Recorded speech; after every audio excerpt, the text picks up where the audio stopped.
Recorded live at the center of the Earth. This is Robots from Tomorrow.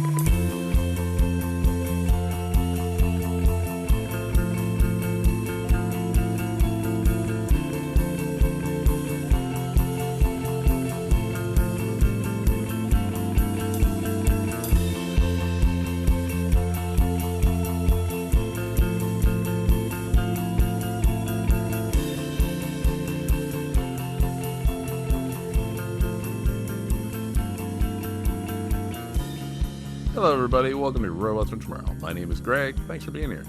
Today we kick off our Someday reading project in earnest with a look at one of the more unlikely entries in the series. But first, a quick reminder that you can always find the show over at multiversitycomics.com, as well as tons of news, reviews, interviews, and other podcasts dedicated to giving you what you need to stay informed about this crazy world of comics.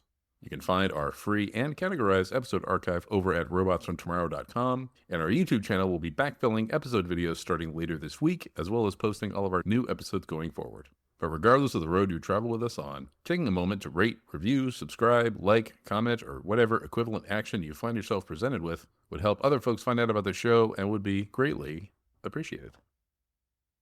As I said, this is most likely going to be one of the more left-of-center entries in the Someday reading series, so a brief explanation of how it got here is probably in order.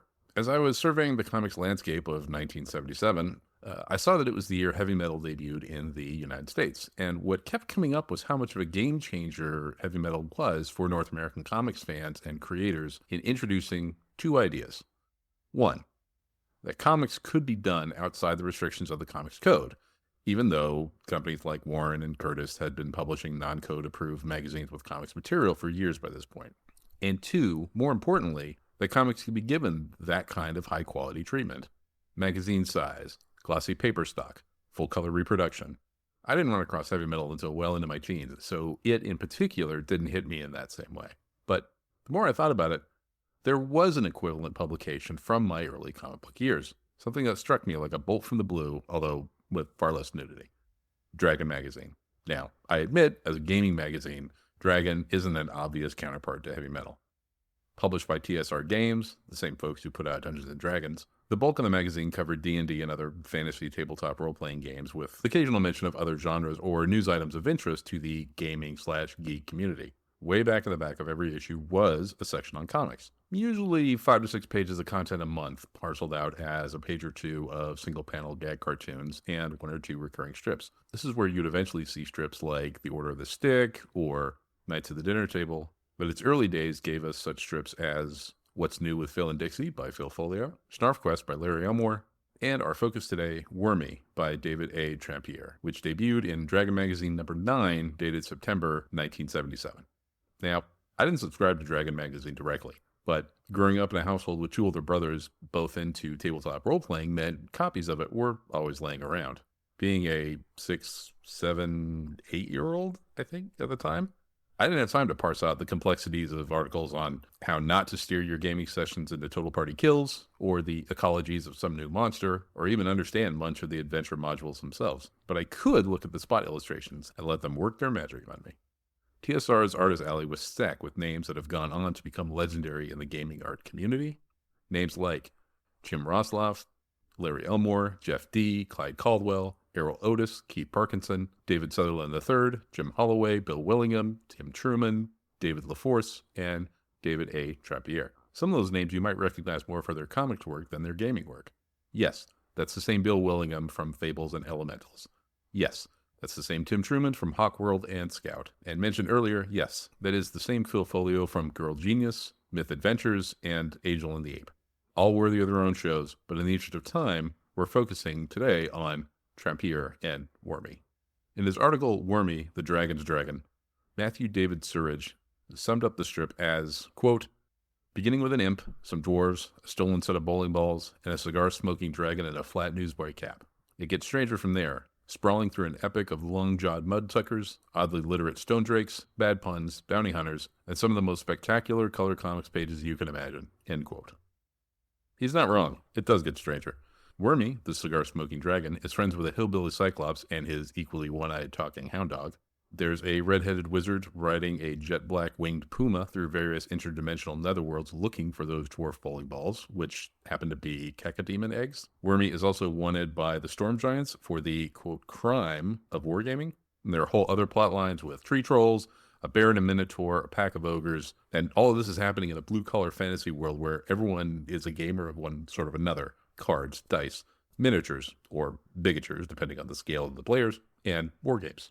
Now, Trampier was TSR's first staff artist and cut his teeth on illustrations for early gaming material, including a beautiful widescreen image for the Dungeon Master screen, which was 4 8.5 by 11 panels that, as the DM, you would put up to keep your dice rolls and gaming material hidden from the players of whatever game you were running.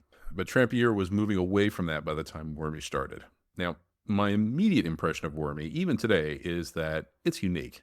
Nothing else will look like it then or now. So as a kid flipping through Dragon Magazine, which was basically black text or black and white line work for 98% of the magazine, hitting on the full color Wormy pages were like phantasmagorical transmissions from another plane of existence to my brain. So with the benefit of this reread, the storytelling learning curve is obvious, but to his credit, I never really get the impression that he was searching for ideas, but rather learning in public the best order and proportion to present the jumble of ideas that was shifting and sorting in his head in real time.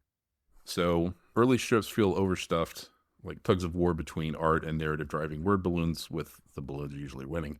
2-page strip concepts felt crammed into a single page rather than sort of comfortably distilled into a one-page version. After a dozen and so installments, Trampier does a one-page recap strip, roughly a third of which is actually new material, things he must have realized he should have set up earlier and was now retconning in. In other works, these type of growing pains could be a real turnoff, but with Wormy, I don't know, it's so idiosyncratic, I just went with it. As the strip continues, you can see Trampier getting more and more sure of every aspect of his cartooning. His panel layouts get bolder, although never really straying from the traditional grid bordering. He still leans on dialogue as his preferred tool of world building, but his choices of when and when not to use it start to improve, more showing than telling. The Wormy world is built panel by panel, both textually and visually, either in action, like issues 70, 76, and 110, or setting, issues 95, 103, 109, or both, issue 122. Wormy is not what I would call an adventure strip. There's a surprisingly small amount of traditional action in it.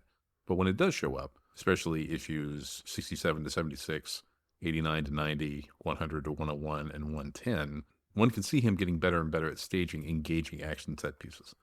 Especially issue 70, which has 4 different characters fighting in the same room. Trampier nails the geography and the choreography of the fight. Every panel is a beat in time, and he accounts for everyone's actions and reactions, foreground and background, in a way that most cartoonists of longer careers than his don't take the time to do, and it really makes a difference in selling the impact of that encounter. Now, I could go on and on about what I love about the strip. Trampier's use of color, his lettering. He's a really, really wonderful letterer. But overall, what's complicated about Wormy is that it absolutely is a work that needs to be read in large chunks or all in one sitting to really appreciate. But for the life of the strip, that has always been a hard, if not impossible, task. Wormy is an episodic strip morphing into a more continuing narrative presented in 3 to 4 page installments with a month between installments. Each installment itself isn't really long enough or memorable enough to stay in a reader's mind between issues, so you kind of have to go back and get up to speed before reading the next installment, or just dive right in. There's no previously on Wormy, aside from that one recap strip early on, and it doesn't have narrative captions, and probably no room for them even to Trampier wanted to use them. Like I've said, he does get better at filling things in with dialogue as the strip goes on, but it can still be a bit of an info dump at times. If you missed an installment, you weren't like automatically screwed, but you definitely missed something that may or may not be explained for a while. You really had to have your own large collection of Dragon Magazine to appreciate what Trampier was doing with Wormy, and that wasn't easy to do. And now that I think about it, I wonder if, given a larger page count each month, Trampier would have kept the same pacing speed and just tried to get more in each month, or if he would have used extra pages to finish in the same plot spot, but given himself a little more breathing room in getting there. Random thought. So now that I've hopefully whet your appetite for this gem of a comic, you're probably thinking, how can I get my hands on this? Well, I've got good news and bad news for you. The bad news is that Wormy stopped in the middle of a storyline that was never finished, and the existing material has never been traditionally collected. As far as I can tell, Trampier wanted to put out a collection of Wormy's first storyline as early as 1985 in a 100-page collection that would have been called The Shadow of Solo Moriah, which would have covered strips from Dragon number 9 through 76. I know this because he put an ad for such a collection in Dragon magazine asking for financial support. That's right, Trampier tried to kickstart a collection a few decades before the invention of Kickstarter. Sending him $12 would have gotten you an 8.5 by 11 full-color softcover volume with most likely some of that earlier material redrawn and expanded. It would have been the strongest presentation of that material, reworked to fit better next to the type of comic Wormy had become by the end of that collection. Your money would also put you on the Worm of Dread mailing list for information about future releases of Wormy swag, including the eventual 5 other 100-page volumes of the strip. But like I said, the strip was never collected. Trampier wasn't able to raise the capital for his analog fundraiser and had to refund the backers, which it seems like he was able to do. The question then becomes, well, why didn't TSR just put out a collection of it like they did with Wormy Contemporary Snarf Quest by Larry Elmore? That I'm not sure. Were I to hazard a guess, I'd say rights issues. Publishing contracts seemed to be as fast and loose in the gaming industry of that period as they were in comics. The indicia of old Dragon magazine issues states everything published in it is the property of TSR unless a special arrangement has been made. I never saw a copyright notice for Trampier and Wormy, leading me to think TSR owned the strip. But I also never saw one for Phil Folio and What's New with Phil and Dixie, and he's reprinted those strips several times himself since their initial run. What I do know is that Wormy stopped in April 1988 with issue 132 because Trampier rage quit not only TSR but the entire gaming and art world entirely before disappearing so completely his TSR royalty checks came back uncashed. Everyone assumed he was dead. It wasn't until a fan noticed a random news feature in 2002 about an Illinois cab driver and recognized it as Trampier. Following this, he was of course contacted by folks looking to restart or republish Wormy, but Trampier rebuffed all offers. It wasn't until just before his death from cancer in 2014 that he showed any interest in reviving his former streak. And even then, he was adamant TSR would not be involved in any way. So there's that. But I did say there was some good news. I was able to read it. How did I do that? Obviously, Google is your friend. Various websites having excerpts have shown up from time to time. The entire run of Dragon issues, with Wormy included, are available on the Internet Archive, which is where I was able to read them. I'll leave a link to that and an issue map in the episode post. The quality level of any source you're going to find is going to be less than stellar.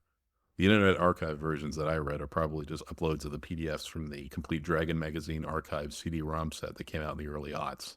Readable, not the remastered collection that this material deserves. So, to wrap things up, as a kid, I didn't really consider Wormy or any of these Dragon strips to be comics in kind of the same way that someone could see newspaper strips and comic books as two separate disciplines. I was way too young to appreciate the, as we say, comic booking Trampier was displaying. It didn't link up with the Burns, the Simonsons, the Perez's of my comics obsessing at the time. But rediscovering it and looking at it from today's perspective, I absolutely see the same tools at play, the same thinking, the same creative problem solving at work. Trampier wasn't an illustrator dabbling in comics. He was a cartoonist, one underappreciated and sadly ahead of his time. Well, that does it for this episode. Thanks so much for listening. I'll be back next Thursday, the 15th, to talk about Bronze Age Superman comics with Bronze Age aficionado and buddy of the show, Vince Ostrowski. Come for the Jack Kirby, stay for the Kurt Swan, and marvel at the Neil Adams of it all. Until we meet again, my name is Greg. Stay safe, enjoy those funny books, and I'll catch you next time.